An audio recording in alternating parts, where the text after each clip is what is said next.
Hello, and welcome to another episode of the So Are We Doing Live podcast, where we get real, we get raw, and we talk about things that other people are afraid to talk about. So today, well, maybe this one isn't a topic that everyone's afraid to talk about. This is actually a topic that everyone's talking about. So today we're going to get the tea on the tea app, or just take a little deep dive into this. It's not going to be a long episode. Everyone's talking about it. We're talking about the breach of the T app. And I just want to kind of give my view on the T app and why I think apps like this are necessary and why I think when done correctly, these type of apps can be beneficial. So first, let's talk about what the T app is, what it isn't, what it's supposed to be. So the T app is supposed to be an app where women can get together and just kind of tell each other about their experiences, their interactions with men that they've dated or they've interacted with just in the public space. And I will say yes, that I signed up for the T app. And while I can understand the negativity around it, I can also understand the necessity around it. And I will say I did not have a bad experience. I'm not going to give you too many details of the actual app and what's inside of it because I don't think that's okay. Just because, and it's personal reasons why I don't think that's okay. I don't think that we should be sharing that information. And I think that's part of what makes the app so important in apps like this. It's because women are not protected in society. We can say whatever, at least not in Western culture. I would say in the world in general, but definitely not in Western cultures. We like to think that we're protected. We like to think that we're safe, but we're not. We're not safe. We're not protected. Um, we are more vulnerable population. Yes, we are strong, but we are not protected. Yes, we can stand up and fight for ourselves. And yes, in some cases, men, even stand up and fight for us and we fight for each other, but that does not make us safe. And that's what the T app is supposed to be. That is what it's supposed to be about. Um, what it actually is yes, it is that. But then you do have maybe some things that are some of the users got a little out of pocket, got a little out of hand, used it in an inappropriate way. Personally, on a personal level, I have not experienced those type of interactions. I have not experienced those type of posts. That's not my experience with the app. I did not see those type of posts. I saw the exact opposite. I saw people giving real, hey, be careful because this is what they do. And this is what happened. This is my experience. I wasn't safe in this situation. I wasn't safe with this person. I haven't even on a personal level seen anyone bashing anyone, saying this person is a horrible person. I've seen legitimate warnings about people saying, I felt unsafe because, and then I see other women chiming in and say, you know what, I went out on a date with this person too, or I interacted with this person as well, and I had a very similar experience.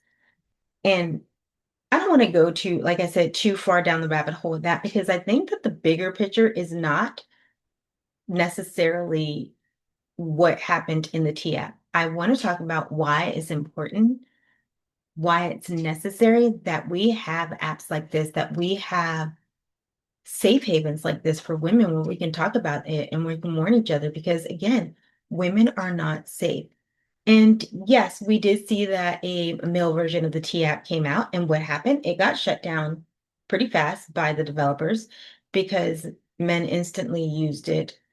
Not all men, because and that's the other thing I want to be clear on.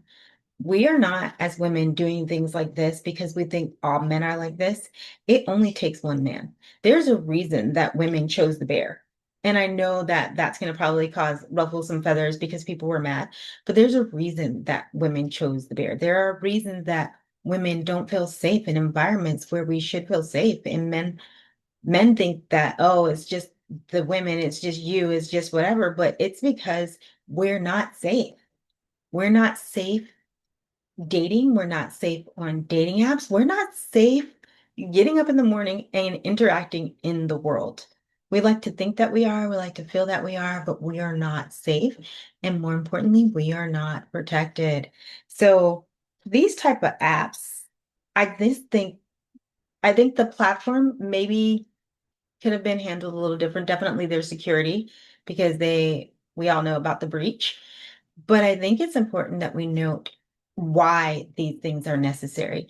And I'm sure I'm going to get a bunch of guys crashing out my comments saying whatever because they're upset about what I'm saying. But it's true that let's pay attention to how people react to this post, pay attention to how men comment on this post. And that tells you everything that you need to know, because they are going to react in a way that shows exactly why these type of things are necessary, why these type of things are needed. But not just these type of things, just safe spaces in general are needed. And yes, we also need to keep men safe, but this is not about men today. This is about women, and about how, as a whole, society victimizes women and then re-victimizes them because they're victims. When a woman dates a man and the relationship goes bad and heaven forbid she has a child, do we ever say, oh, the man was wrong? No, you know what everyone says? Oh, you should have made better choices. You should have chose a better man. What about his accountability, right? And that's kind of what the T app is about. The T app is about the awareness and the knowledge that there isn't necessarily accountability, and we just need to protect each other. That is me saying, hey, girl, let me tell you, watch out for that guy right there. Don't leave your drink. He will put something in it. Don't go out on a date with him. He's going to be great until the third date, and then he's going to become abusive. Just little things like that. Those are the type of things that we need to talk to each other about and keep each other safe, because we're like just those warnings. And then I do now want to look at the dark side of these type of platforms, these type of apps, these type of situations where we do have women who are just angry about their situation, about their interaction, about their relationship. Things went south, and maybe the man didn't do anything. But now there's this place, this platform where I can just say, yep, he was a horrible person, and then he's not. And I think for me, the greatest thing about some of these spaces is the fact that there are other women who are like, that wasn't my experience. And I think that that's also important, to stand up and say, you know what, I had a different experience. Because just as we want to be protected, we want to protect them. We don't want to just gossip about how horrible this man was, how he's cheap, because being cheap is bad, but it doesn't make you a harmful person. It doesn't make you a scary person. It just makes you cheap. And maybe you don't want to go out with a cheap guy, but that doesn't warrant you saying this person's a horrible person. You can just say this person is cheap and that is not my style, right? That doesn't work with me. That's not my vibration. That's not my frequency. It's not where I belong, and move on. But that's not the same as this guy is abusive. And I think it's important to stand up and speak out against the things that are just gossipy, the things that are just harmful for no reason, the hateful speech toward men who are not doing anything wrong, but didn't resonate with us, or we weren't feeling them, weren't vibing. That is a completely different energy. And I think we need to be aware of, where is that line? Where do we draw that line of harmful and it just didn't work? We just weren't on the same page. We just weren't on the same frequency, because there is a difference between those two things. You can have the worst date ever. It was just a horrible date, but that person did not do anything to hurt you.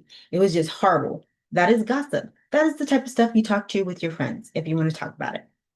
That is not the type of stuff that you say, this happened. This is not the type of stuff that you would put on a platform like the T app, because that person didn't do anything harmful to you. It just sucked. It was horrible. They were cheapskate. They only wanted to pay for their meal. They wanted you to pay for their meal, but they told you that they were going to pay. And even that also depends on the situation and the person. So that might not be okay for you, but that might be okay for someone else. So I really want us to look at how we are utilizing spaces like this. Are we using it in the way that it was intended? Are we using it as a form of protection and a form of safety? Are we telling the truth? Are we putting up false information about these men? Because we can't expect men to say positive things about us when we continuously say negative things about them, when we continuously attack them, when we are malicious for no reason. we have to also be accountable for ourselves, for our words, for our actions, and be truthful and honest about the situation and honest about our interactions, and then take accountability for ourselves and our part, and then realize that, okay, this person isn't taking accountability for themselves and they're not being a good person. I'm so sorry if you can hear the noise, it's very loud. Let's just give it a moment to pass. Sorry about that. I'm probably not going to edit that out. um, but we have to be accountable for ourselves and just maybe not necessarily expect a bad person or a person who is causing harm or danger to be accountable for themselves. Because if they're already showing that type of behavior, what makes you think they're going to hold themselves accountable? But what's important is that you hold yourself accountable and that you're honest about yourself and your situation. I think that the biggest problem that most people had with the T app is the anonymous factor, which I think is the best feature because there are men out there who don't want women to tell the truth about them and they want to hurt them and harm them for being honest, for telling the truth. And yes, I think that can be good and bad, right? Because I think it brings out the worst in people, but it also brings out the best in situations. Sometimes we need that safe space, that we need to be able to step back and be honest about what happened and give a warning about what happened or talk about what happened without putting ourselves in a bad situation, without putting ourselves in a dangerous situation. Again, I know that people are going to get mad about what I'm saying, and that's fine. We can talk about it. You can tell me how much you think I'm wrong. I'm open for discussion. But I just wanted to get on really quick and talk about the TIA, talk about my thoughts on it. So let me know what you think. If you want to talk about it more, we can definitely have a deeper conversation, have a longer conversation about it. I said that this was going to be a short conversation, so that's it for today. Thank you for joining me for another episode, and stay tuned for more engaging content. And remember, stay curious and stay honest and keep doing life your way.